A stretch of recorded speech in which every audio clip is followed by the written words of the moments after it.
Hi guys, it's happy Sunday morning and it's very cold in Delhi, but somehow it's very pleasant in Bombay. It's not that much cold.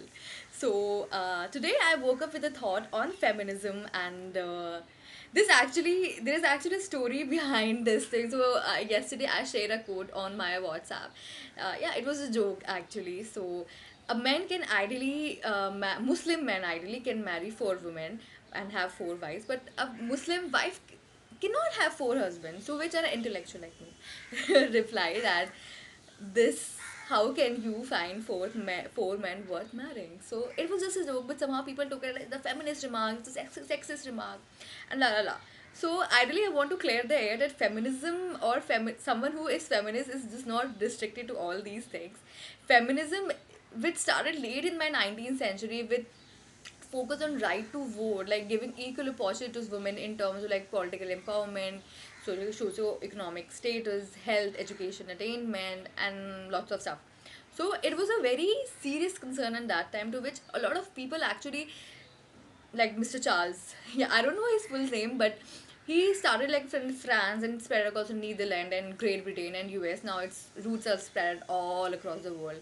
But somehow people are just bragging this feminism in everything. Like somehow people just take advantage of saying this thing, and somehow people make fun of this thing, like this feminism word.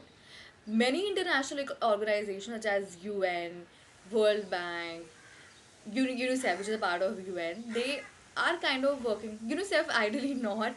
It's the kind of a child thing. So I will talk about UN. So they having a lot of campaigns where are just not supporting men or women. They are just going with the equality rise, like he for she.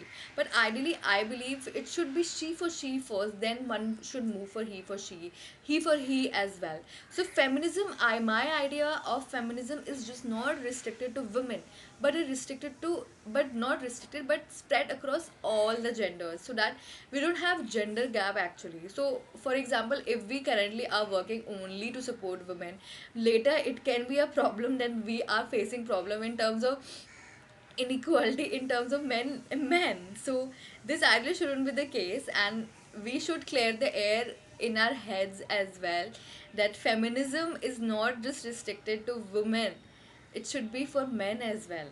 And equal rights mean equal rights for all. This further, my idea of feminism is not equality, it's equity for both the genders, wherein they are facing problem in terms of, yeah, economic opportunity or political empowerment or health and status, health and education attainment. One should support in terms of equity rather than equality, but because both the way disadvantages can be there for the genders. Now connecting the dots with the economic thing, so World Economic Forum came up with their gender global gender gap report, wherein India is standing at 108th level, which is the same as a last year. And as the World Economic Forum's report deals with the four stuff, which is political empowerment, education attainment, health and status, and economic opportunities for the women.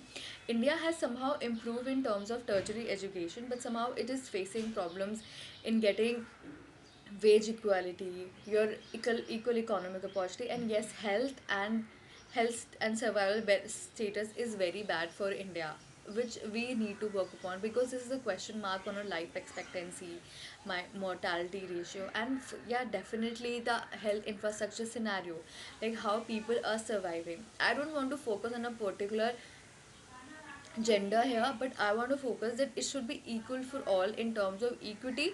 And one shouldn't ideally just confuse feminism with all these things. It's somehow perception, and people should respect them rather just bagging around, just taking the feminism and anti-feminism tag and everything. It's not good. So this is all about today's video. Let's do economics, let's talk about important stuff. Goodbye.